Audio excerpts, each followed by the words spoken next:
Stop. Rewind. Sorry folks, Hubsan have thrown a spanner in the works. We're going to have to do another take on this one again. Disregard all this and I'll start from scratch again. Just hang on 1 second.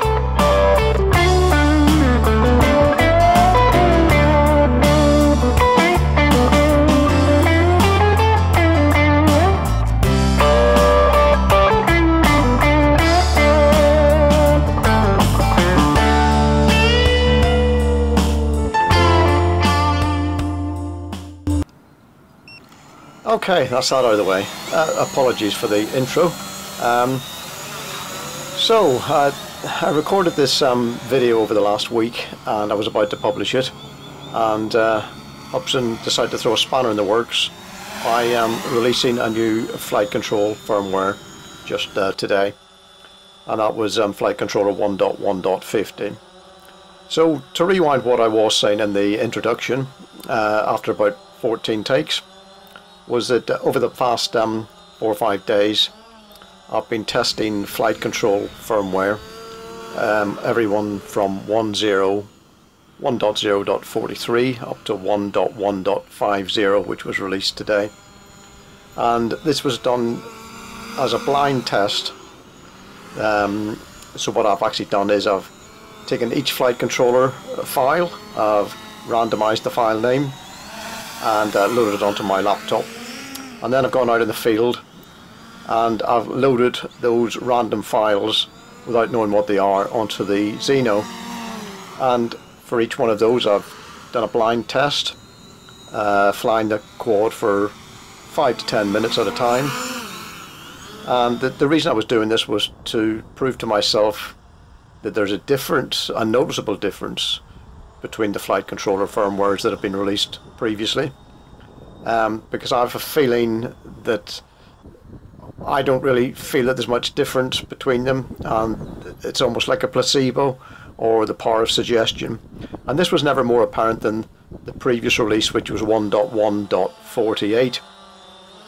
Quite a few correspondents were saying that this was the best flight controller that they'd ever set their eyes on and flown, and yet I could not distinguish much difference between, for instance, 1.0.46. And so that was the main purpose of doing this test, was to satisfy myself that there was a noticeable difference, and that's why I've done this blind testing. So for each revision of firmware, I took that out, loaded it on the quad in the field, and basically checked for stability. That's for the horizontal hold, and for the vertical stability and the altitude hold. I checked all the controls, the pitch, the roll, the yaw, checked the sensitivity of the controls, how responsive the quad is. I checked how the quad stops and brakes when you release controls. I checked for toilet bowling. I've checked in a variety of conditions. The strongest wind we've had this week really is about 10 miles per hour, so I haven't been able to test in very strong winds, and that this quad of course is not a strong wind flyer, and I don't expect, even with the latest release, that is going to change significantly. It probably will be slightly better than it previously was, but I'd still limit my flying to about 10 miles per hour. Above that I would pick something else or wait for a better day. I've been checking for position wandering, height changes, specifically issues with ground effect. There's been a lot of discussion about the quad dropping on turns.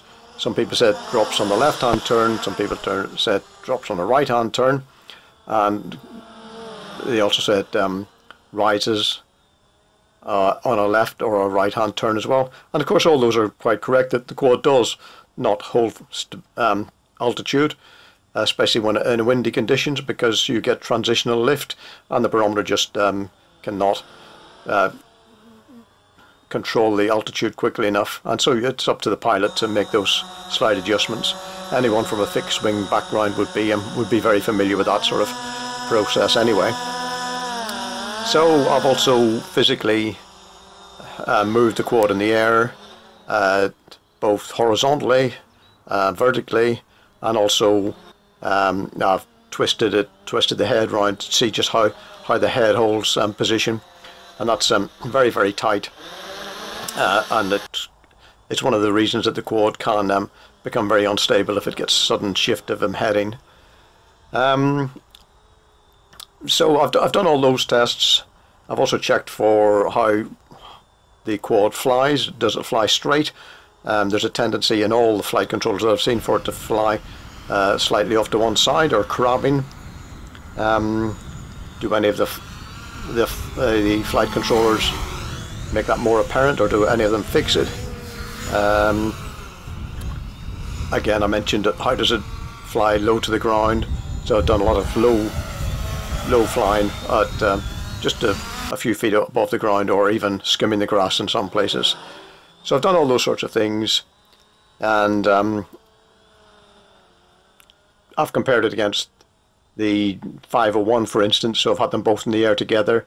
I've checked that the hold of the 501 is not much better than the Zino. In fact, many times the 501 is drifting more than the Zino is.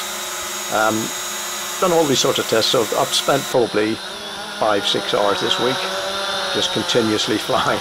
I've gone through more batteries and more charging regimes than I'd care to mention. So that's where we are at the moment. And what did we conclude from this? Well, up until yesterday, all I can say is that on my blind testing, it was almost indistinguishable, the difference in any control. There were subtle differences, but I couldn't put those down to the flight controller, other than it could just as easily have been the conditions or the way that I was flying the aircraft. So I could not get anything conclusive.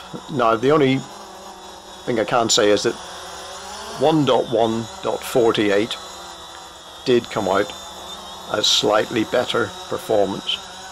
It had just a little bit tighter horizontal hold. The altitude variation as well, especially with ground effect and low level, was slightly better, and the quad seemed to stay more level in transitional flight. And I think I could notice that one did stand out above all the others, but it wasn't that much difference from 1.0.46, and of course in 1.1 series, Hubsan have now added as well the new feature for the altitude setting for return to home, and that's a feature that I don't particularly like, so I would have tended to roll back to 1.0.46 for that reason. However, today Zino dropped a clanger, Hubsan have dropped a clanger on us, and they've released 1.1.50, and so I was keen to put that one in the mix, and so today I had to go out and do the whole blind flying again, and 1.1.50 just stood out like a sore thumb. It was just so different from previous releases and very, very easy to spot. One thing that comes immediately to notice is how directional the flight is. So no longer do we get this crabbing effect, and that's both manually flying and in auto mode, like in return to home. So now this quad flies as straight as a die in the direction that you fly it. The head isn't off to one side, and that's a big plus.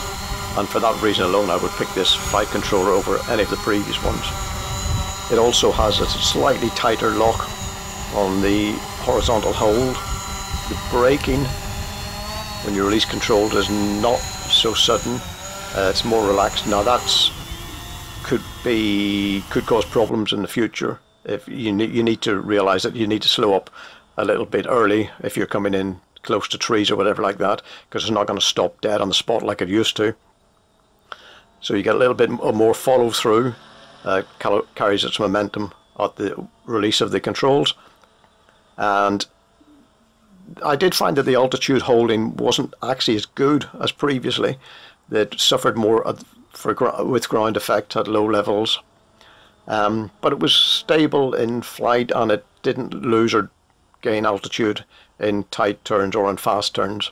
So all in all, a big improvement.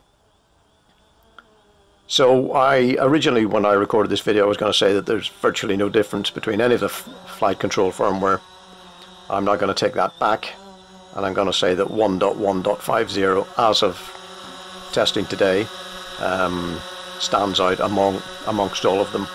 Now, I've only had a chance to fly for about 2 hours today with this new firmware. Things may change, and I might change my mind once I get it out in stronger winds, but it sort of indicates to me that this is a good one, and I would highly recommend it. So that's it. Hope you got something from this. Sorry to drone on a bit. It was supposed to be a short video, but it turned out to be a bit longer than I expected. Okay, so I hope you've got something from this. I'm going to publish a few more videos in the next few days. One to do with connectivity issues, one with how the quad actually connects, one with a return to home feature, which I think is quite important to bring to the forefront, and several other things in the pipeline as well. So keep watching, and I'll hopefully see you all again soon. All the best and happy flying.